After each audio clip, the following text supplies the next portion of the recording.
Okay, Tom, welcome. Well, thank you. Thank you for having me. Yeah, my name's Tom Halligan. I am with the Cape May County Division of Workforce Development.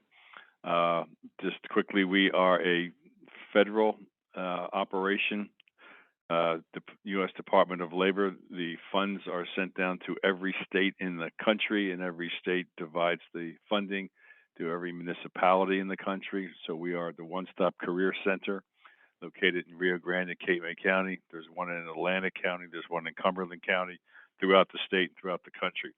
So our mission at Workforce Development, we have three programs that we deliver to county residents. Number one is workforce training grants. We award up to $4,000 for training for in-demand jobs in Cape May County. So we have a list from the state of all the in-demand full-time jobs in Cape May County. We're not talking seasonal, we're talking full-time in-demand jobs in Cape May County. And if someone is interested in that in those careers, those trades, we can supply the training, the funding for that training. For example, anyone interested in welding, they go to the tech school. We pay $4,000 to help for that cost. If anyone's interested in being a truck driver, we have two partners in Cumberland County that do Class B and Class A training. In fact, our $4,000 grant covers the full cost of that. So there are so many occupations and skills that are in demand, and as long as they're in demand, we are allowed to help fund people who qualify to receive those grants. And it's fairly wide open in terms of the what we will fund. We have partners, education partners, and other organizations that do the training. They're all certified by the state. We work with them, and it's been extremely successful. We've put so many people into the tech school, for example. We have a great relationship with Cape May County Tech for their adult education program. For example, we basically help fill, I would say, 70 to 80% of the students in some of those classes, especially healthcare, the nursing program, the welding program. They've got a carpentry program. They've got phlebotomy and other programs. Welding program, we put so many people in there, so we have a great relationship with them. Which is really great is that money stays in the county. So the money comes from us. It goes to the tech school. That helps pay for the teachers and the tech school infrastructure to help educate and train people. And then those folks graduate from that program and they get a job in the county. They're on the tax roll, so you can see how those federal dollars constantly swirl around Cape May County, and it's been really successful. It's also meeting the needs of businesses and organizations that need skilled labor force for year-round. So that's been a great thing. But we have so many options for training, and even online training people can do. For example, if they want to get Microsoft certified, they can do that online. And if they wanted to do like home inspection, they could learn that online. So we've opened it up, especially since the pandemic, how people can be trained, but not always having to go face to face. To qualify, there are qualifications for people to qualify for the grants. It's usually income, but there are certainly many, many other factors that play into qualifying someone. Military, unemployed, underemployed, depending on income, or people who were laid off. It really, if people are looking for training, we pretty much can get them into training because our qualifications are fairly broad, and if not, we have other options for people. So that's the training grants. The second thing we do is on-the-job training program. This is a program where we work with county businesses, where we supply, we pay half of someone's hourly wage for up to 26 weeks. And we get people in here who are looking to learn a skill, to learn a trade, and we match them with with companies in the county, and then we vet the people, make sure that they're going to be a good fit, and then we send them to the employer. The employer does their interviewing, and if they want to hire that person, they do. So if someone wants to pay them $20 an hour, we'll pay $10 for up to 26 weeks, with the goal that they take them under their wing, they teach them, they learn, and if they're a good fit, they hire them full time. Very successful. We've had so many people working in the trades, plumbing, heating, in small shops, doing learning skills, learning trades, and it's great for the employer because it's low risk. They're getting someone that we feel is confident that is going to be a good employee, is going to learn, and then it's a good pipeline to help businesses that companies uh, fill spots that they need, especially when they need to train somebody. So that's the on-the-job training program. Third thing we do is a youth program. We work with in-school youth and out-of-school youth. The in-school youth program is where we work with a partner company that identifies basically struggling seniors, and we go in and help that student ever support and educational ancillary educational information they need to get them to cross the finish line and graduate. So that's been really good. So we work with all the area high schools. We also have an out of school youth program. This is where our partners identify or find students who dropped out of high school. When we find those students, we enroll them in a program where we help them get their high school equivalency. We help them with any other needs. We help them with getting jobs, or if they want to go on to college after they get their high school equivalency, we do that. If they want to join the military, we help them with that. If they're looking for employment, we can help them get a job. So our out of school youth program has been really, really successful. Before the pandemic, I think that 1 year we helped 60 dropouts get their high school equivalency and on their way. So we're constantly out there doing missionary work, letting the community know what we do, and all the social services organizations, municipalities, community centers. I'm out constantly, giving out flyers and trying to make sure people know about us and to understand things we do. A little bit about the One Stop. We're located in Rio Grande. We moved here about a year and a half ago, maybe 2 years ago. We were in Wildwood. Now we're all together in the new County Commons complex. So we're right next to social services. The VA medical facility is here. The Puerto Rican Alliance is here, and the One Stop is here. In the One Stop, we have three entities that we have employees and staff here. We have the state side of the One Stop. They are Department of Labor workers, and they are the employment specialist here. So anyone who's looking for a job, we have pretty much every opening of jobs in Cape May County. That people who register for those jobs, and they have staff here who help people find jobs, and if they need support to learn how to do a resume or interviewing skills, we have classes. We have all those things, computers for them to use. We help them with the resume, so we have a full-time Department of Labor state staff here that strictly works to help people gain employment and any other need they do to find employment. There's also a computer bank here of people who are having problems with unemployment. They might have filled in the wrong Social Security number or something, and all of a sudden they can't get through. They can come here. We have a bank of phones that go directly to Trenton, so they can talk to somebody and solve their problem. Especially seasonal employees after the season, they're collecting unemployment, and they might run into a glitch and they can't reach anybody. They can come in here and they can get on the phone, and also our state staff can help them, if there's any issues. So we have that. The other part of the One Stop is we have a Department of Vocational Rehabilitation Services. They are also state workers, but they work with people who have physical or any kind of disability. They can help them basically do the same thing we do. They can help them get into training. They can help them get jobs. They can help them with support. Or anything else they need. They work with that group of folks who need special assistance and special help in securing a job or getting into training. So they're the three main entities that we do here. We have an older 55 plus program. We help people who are 55 plus gain employment or training. People displaced homemakers, if they haven't been in the workforce for a long time, they qualify for training. Military spouses at the front of the line for training. So they're really, and if we can't help someone, we have the connections and support staff and others who we work with, partners who can.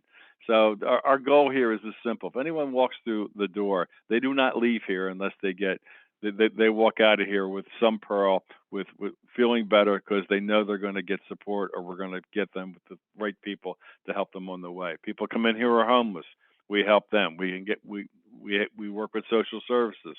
They can take care of them, to get them stable, and then we can help them getting them into training or getting into a job.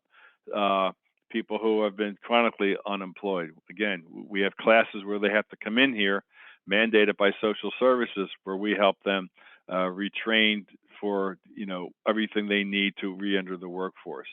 So we have classes here.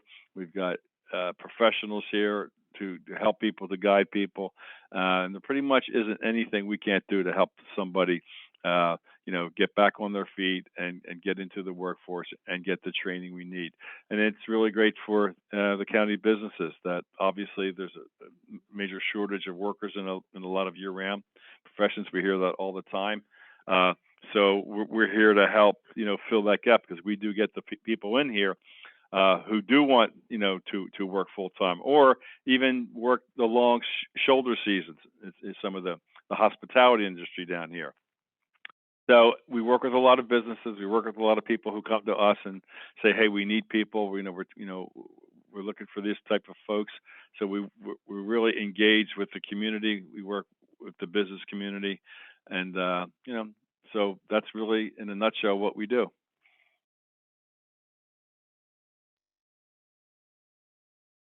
Hello.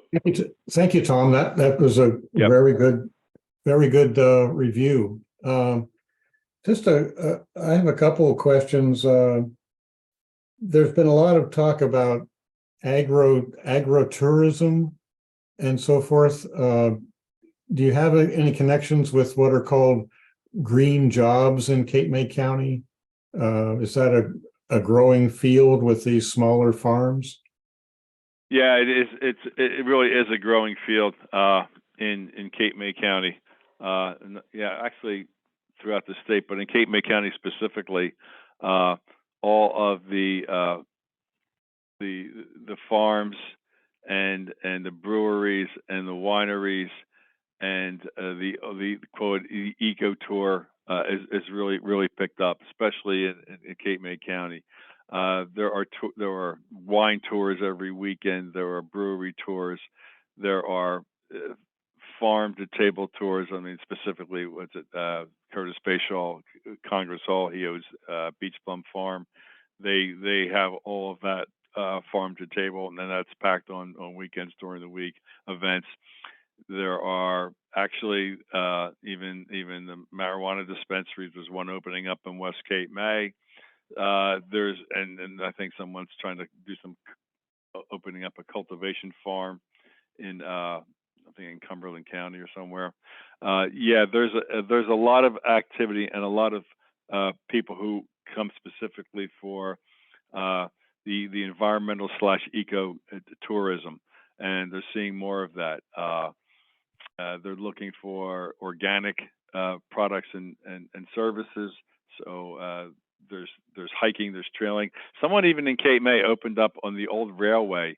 They have these things on wheels that you get like 20 people, and you hand push them, and they go down and they do a tour on that, and that's been successful. There's people on trolleys, and we see the limo buses all the time with doing eco and winery tours and all that thing. That's become a major not a major part, but it's become a significant part of the economy. And then those organizations are looking to hire people. Like Cape May Brewery is expanding; they're looking to hire more people. And there's just a lot more activity in that sort of business models that we're seeing. So yeah, and then anything to do with there's a lot more environmental activity, especially in the lower part of Cape May. The big surge in that, especially with the birders, and then the county has a new center opening up down by the old sunken ship off of Sunset. The EPA bought all that land where the old magnesite plant is. That's being redeveloped in an environmental education center.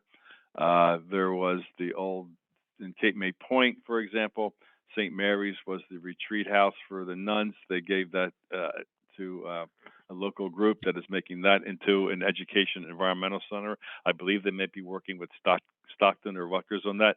So these are, and bike trails are constantly being upgraded and bike paths through the county planning division. So you're seeing, and water sports, stand-up paddleboards, kayaking.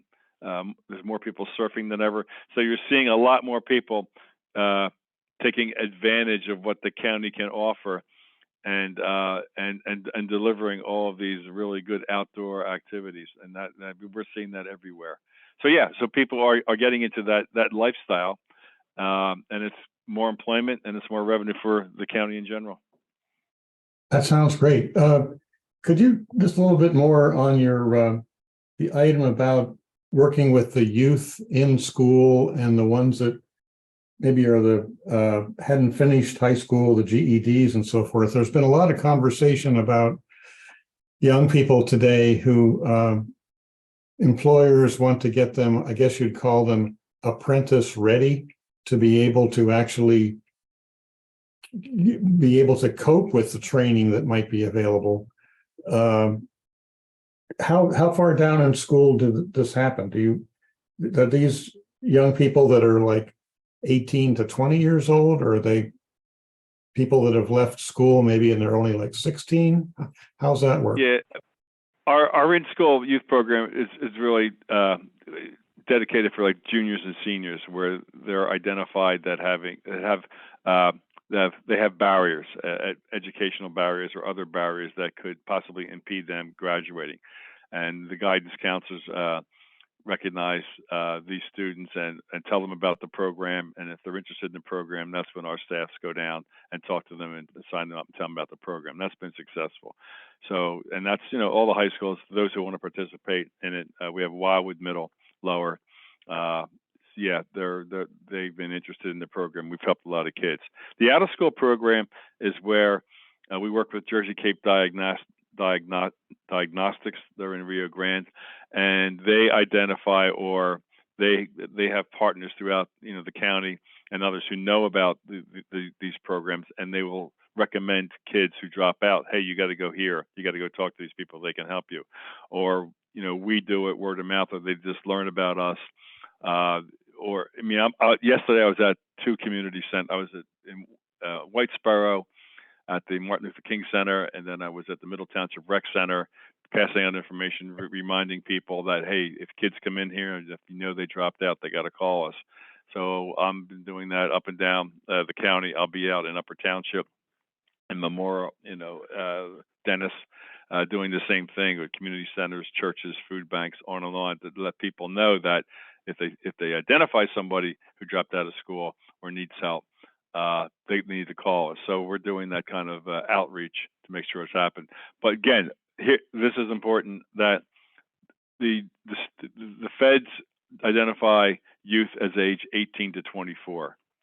So if somebody, and to your question, if somebody dropped out of school at 17 and was working or whatever they needed to do, and all of a sudden they're 21, and said, geez, I really need to get my high school diploma, they can come to us. Or we have other people who can help them get their high school equivalency. The tech school, or Cape May Tech, offers high school equivalency during the day and at night, adult education. But we also have people here who can help them get their high school equivalency.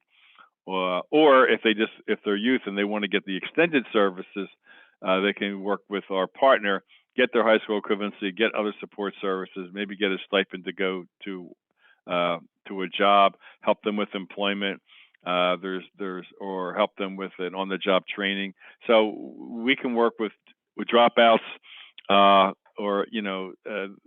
that is specifically for people who are drop out of high school or might have some sort of a disability that might be impediment for them to finish high school. So we can work with that population. So it is basically 18 to 24. where we can help that out-of-school youth population. And again, if they're just interested in finding a job or career or on-the-job training, we'll go, great.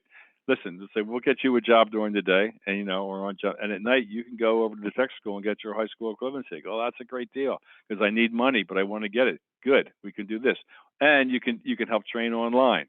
So we have computer banks here. So whatever barrier anyone has, especially youth, there isn't really much anything we can't do to help them find their path and get them on a track to graduate and get them into employment or get them into any school. We work with Atlantic Cape Community College, with kids who want to go to school, and a lot of them don't know that they can go get their associate's degree basically for free if they qualify. I think it's if you make under $65,000, you can go free. Right. So we work with them also. We also put people in their adult training program over at the college too. And they're doing more outreach. They hired somebody recently because they need to get the word out more. So they've been working on that. So all of us combined are really trying to get the message out to county residents that these services are here. They're free. Take advantage of them. And if it's not for you, tell your neighbors, your friends, your kids, your cousins, whatever. That sounds good. We're our business association here in Upper Township. We're all volunteers, but many of us go to a lot of workshops on these different resources you're talking about. And sometimes it seems that perhaps small businesses maybe can hear what's available, but sometimes if it sounds like it's too good to be true, that they don't follow up the way they should be. Maybe as a follow-up with this call, if you have any examples of employers in Upper Township here that maybe took advantage of the on-the-job training program or the training grants, that we could help you promote a little testimonial on some examples, that might be a beneficial way to get the word out.